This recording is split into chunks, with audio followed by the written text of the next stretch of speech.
I want you all to just take a minute now and close your eyes and let's imagine.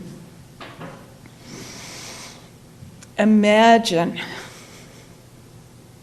that you have a job that takes you out of your house every single day. And you go to this place in the center of town that you go to every single day that is usually safe, and you are just blessed by a number of people that you connect with that share your same inspirations, your same aspirations, that you just enjoy it a lot. You feel, as I said, safe and happy and glad to be there to be of service to your fellow community. However, on this morning, all of a sudden you hear an uproar outside. You hear a lot of screaming and shouting and thundering of people running. You hear crashing and clanging and all kinds of awful, awful things going on. And you don't know what it is. But you are told by one of the guards that you have to get out of there. You have to go hide. You have to get away as fast as you can, or you may not be safe. And so you do so. Now later on, you can open your eyes now if you'd like. I don't know how many of you realize that I am talking about when Jesus overturned the tables in the temple. This insight came to me the other morning again when I was meditating. That actually in that time and place, Jesus was the insurrectionist. Jesus was the one who was overturning the tables, and one of the gospel stories says that he even had a whip made out of cords. And he did this because he wanted to speak in the temple, be able to talk to his followers without having to put up with some of the restrictions that were being laid on him by the people in power. Now, I'm not saying, of course, that the insurrectionists that we saw in the Capitol building have anything like that understanding. But I am saying that sometimes things that seem so awful and so unforgivable turn out to be good. That sometimes when we feel most challenged, if we really listen with our hearts, we can find there is some good in the situation. And I ask this because I had a particular bout of anger the other morning. I got so upset with myself because I got so mad at our granddaughter. I was there to try to get her to school so her mom could go to work, and she would not get out of bed. She just absolutely refused to get out of bed. And when I grabbed her blankets to make her get out of bed, she ran into her mom's room and crawled in that bed and covered up again. And I was so angry. I was just screaming. I was so angry, and I even spanked her. Now, I don't know, I hope that none of you have to experience the anger and the upset and the guilt that I felt about that. But that was when I really asked Spirit to show me what was going on. What was my problem? Because I knew it wasn't really her. It was a situation I'd created in my mind. It was something that I had to resolve to myself. in order to be open to hearing the good from that situation. The good was, I got this flash of insight about Jesus, and I realized it's possible, it's not in the Bible, it's possible that this whole scenario created the idea in the minds of the Roman authorities that Jesus was an insurrectionist and he needed to be punished so he could be stopped. And that's what led to his trial and his crucifixion. And Jesus, at some level, in my mind, realized that. He knew that he had a role to play. He knew that he had to forgive himself and walk with faith through the next months or years, depending on which gospel you want to read, that he was walking his path so that he could prove to all of us that there is nothing but love and forgiveness, even in the midst of a horrible situation. So I felt so blessed to be given that realization, even if it's only me, my interpretation. But there is a possibility that no matter how awful things seem to be, that we will walk through it, that we will find the light at the end, that we will be a channel for love and blessings, no matter what has happened to us, that even in a fit of anger, we can change our minds.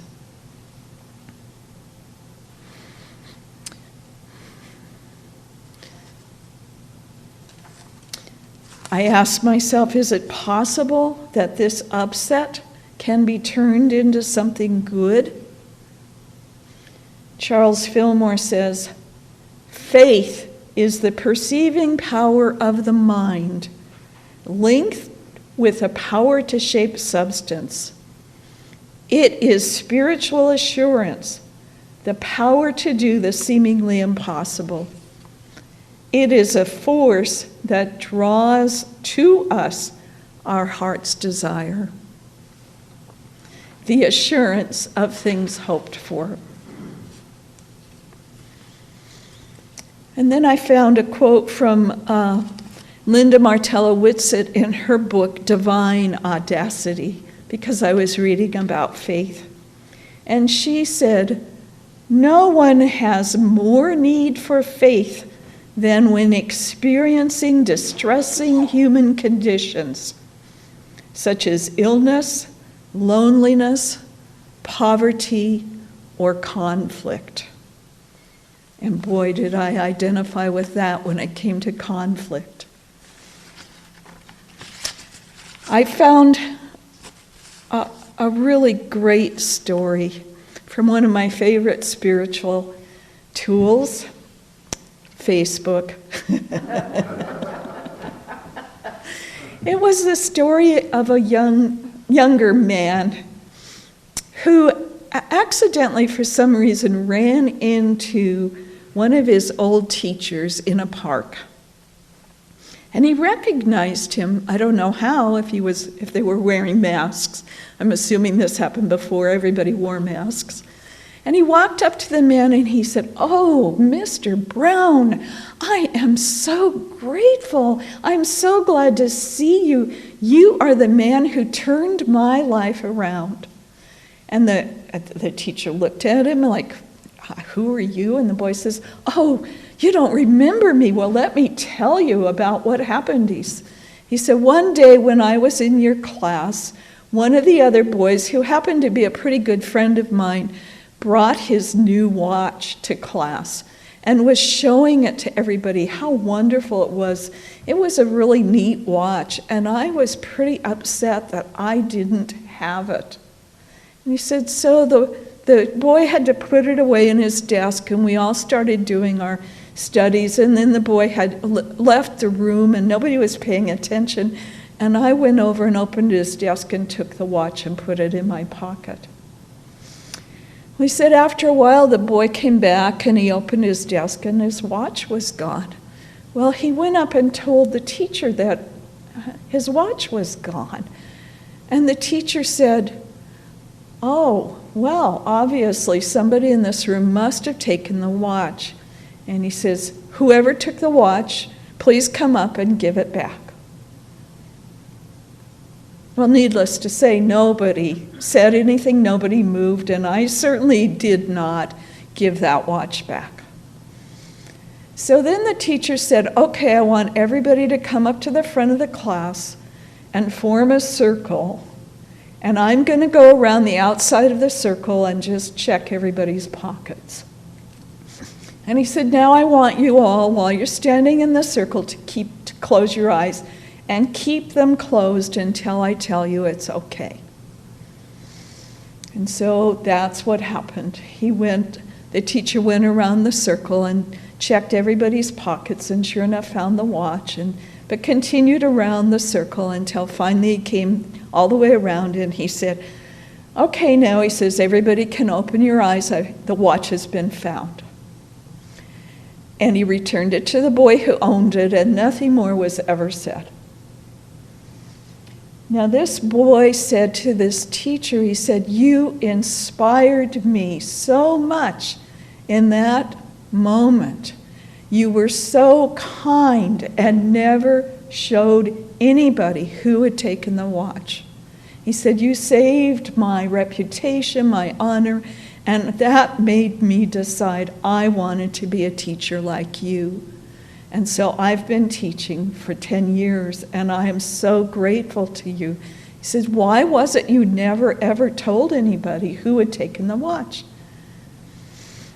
And the teacher said, "Because I had my eyes closed too, and I never knew." I thought, what a way to live in this world, to really practice what we believe is necessary, to practice our faith. I'm wearing blue and green today because this is one of my favorite Sundays to talk, the last Sunday of January, as we move from faith into strength. And it is through the practice of faith that we move into our strength, that we recognize indeed when we learn to trust little by little that there is nowhere where God is not, because God is within us. So there is no way we can be separate from divinity. And through that faith and trust and knowing comes the strength. So I'm excited to move into strength next week. I know Val Ann will be giving us a great talk. Here's another quote. This one is from Roy T. Bennett. I don't think it's a relation of Michael Bennett, but who knows? He says, "Don't be pushed around by the fears in your mind. Be led by the dreams of your heart."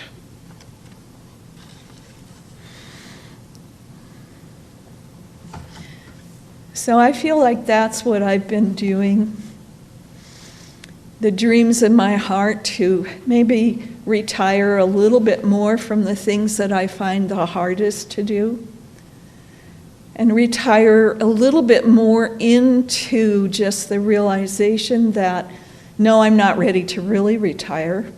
Yes, I will be speaking at Unity. Yes, I will be doing a newsletter at Unity. Yes, I will be here on Fridays.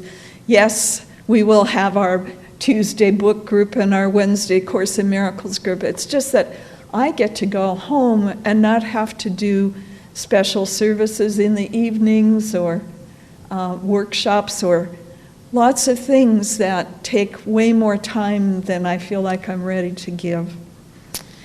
There's another story in this great book. It's a resilience, adventures in resilience.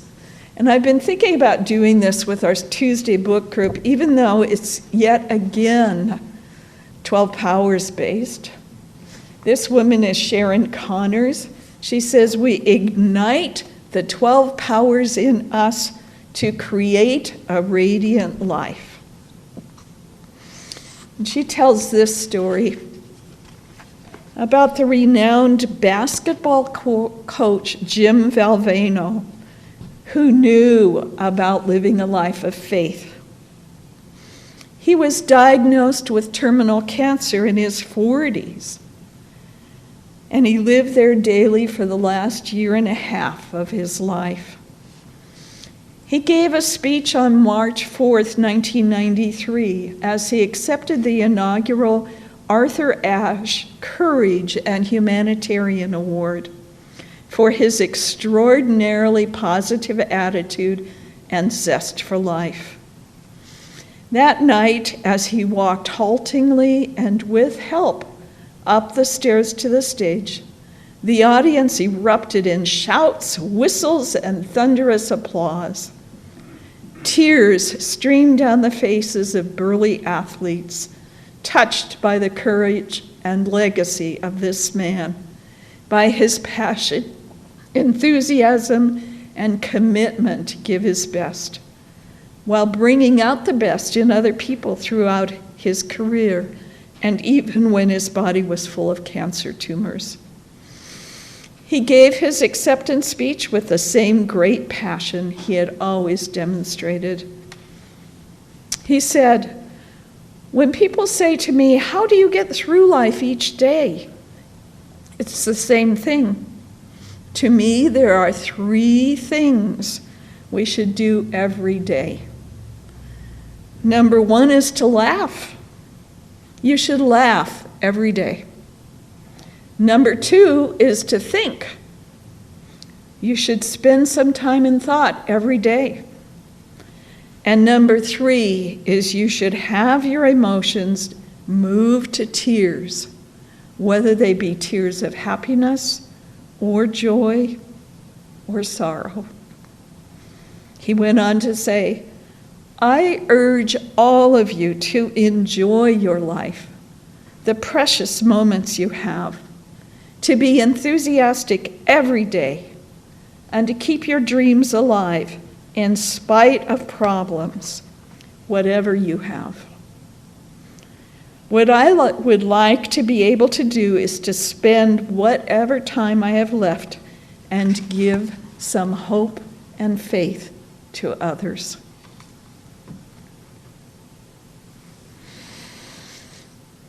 And so I think one of the greatest things that unity gives us is the ability to heal mentally and physically, emotionally, and just to heal because we have this great gift of a spiritual community to share our lives, our lessons, and our growth with. We are so blessed here. I swear, on our Tuesday book group, we spend, I bet, half the time laughing because it's just so great to have a community where we are non-judgmental, where we can share things about anger and upset and fear, all those challenges that we live with every day, and to find a place of joy and laughter with each other in the midst of it.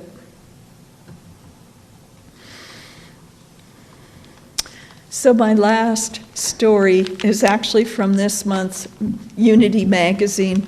I'll try to make it a little short. Hopefully you guys haven't gotten bored. I don't see anybody except my husband sleeping. He's saying, no, he's not asleep. This story is about going Myrtle, and it's by a man named Thomas Schindler, who is a Unity ministerial student. He says when he was in his early 20s, very young in life, his kidneys started to fail. He received his first kidney transplant at age 29, and a second one 5 years later. Although he developed type 2 diabetes, he was able to work, exercise, and do all of the things he had planned in life. But at age 50, his body began showing signs of weakness. One day he collapsed at work with chest pains. He did not have a heart attack, but he was close to it. The doctors told me I needed a procedure to repair my arteries, which could be done only by a specialist. I also learned the surgery was going to have a negative effect on my kidney. Yet I saw that all that was going on with my body was a gift, an opportunity to, quote, go Myrtle. He'd first heard about Unity co-founder Myrtle Fillmore through her famous affirmation, I am a child of God, and therefore I do not inherit sickness. So for me, going Myrtle had come to mean connecting with God and fighting back. With that affirmation, everything I needed to change my mind about sickness was laid out in front of me. I studied books, I took Unity classes, I was told it is not enough to know, we must do work, we must act. So he started every day by meditating. He was not going to leave his days to randomness. Because I'd been experiencing depression, I decided to add one word to the affirmation, I do not inherit mental sickness. I also created another variation, I do not inherit unhappiness. And I also added this statement, I deny the power illness holds on me. So that later, when he found out he had to have the surgery, he was ready. The surgery took 17 hours, during which he had 3 strokes and flatlined 3 times. Then they put him in a coma for 3 days. When I awoke, the first thing I did was ask for water. The next words out of my mouth were, I am going to run a 5K this spring. Setting intentions was part of going Myrtle. So he visualized his red running shoes crossing the finish line, and he actually did it. He said his time was terrible, but he finished the race. Then my heart started creating clots. 6 months later, I was back in the hospital for a triple bypass and to repair what had created the clots. After the surgery, the surgeon told me my kidneys had taken a hit and were now functioning at below 20% of its capacity. It was a Thursday, and they wanted to start dialysis on Monday. I took the news stoically, but cried after they left. That kidney had been my hero for the last 23 years. Then I remembered about going Myrtle. What did I forget to add into my prayers and meditation, I asked. Gratitude. I forgot gratitude. I was so busy being stoic that I forgot to be humble. That night I prayed and I meditated and I thanked my kidney for all the years of wholeness that it had given me. On Monday, the doctor came back.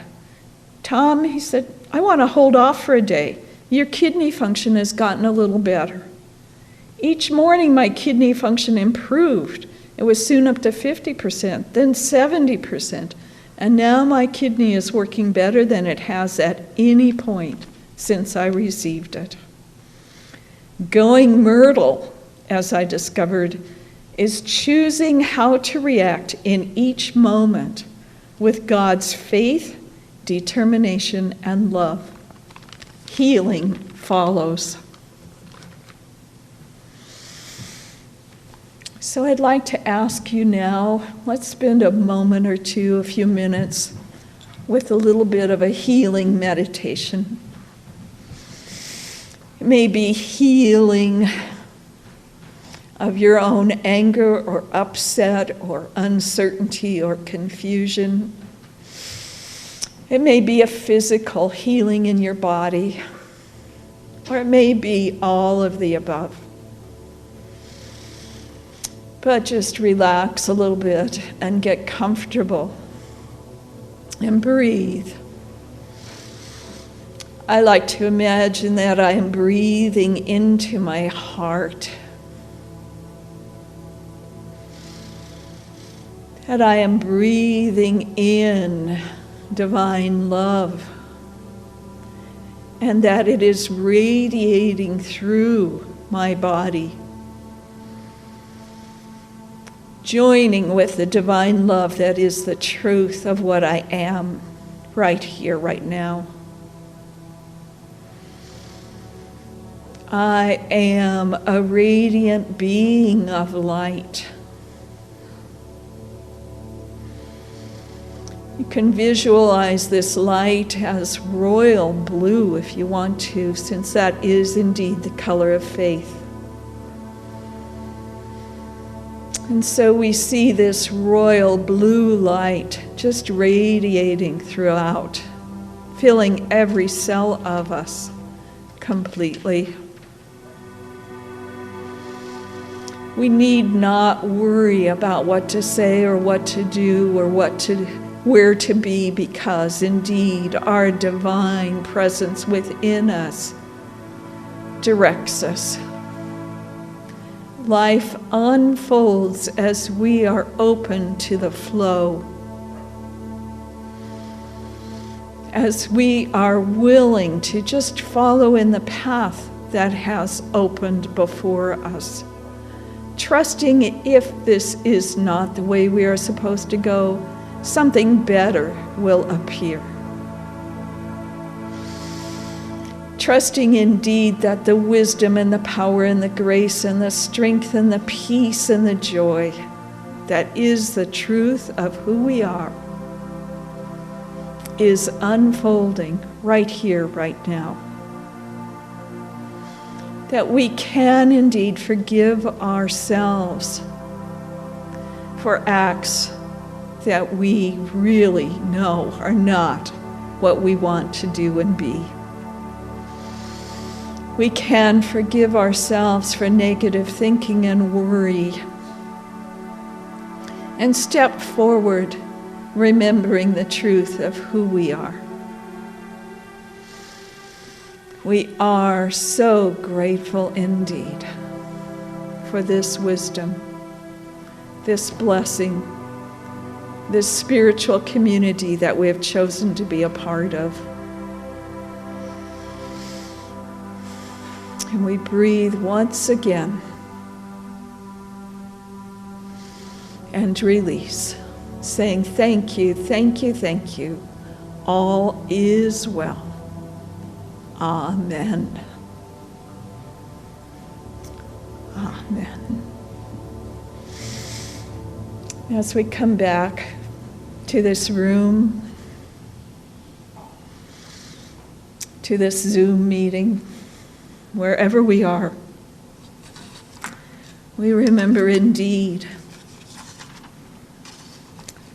the words that were part of the inaugural poem this week by Amanda Gorman.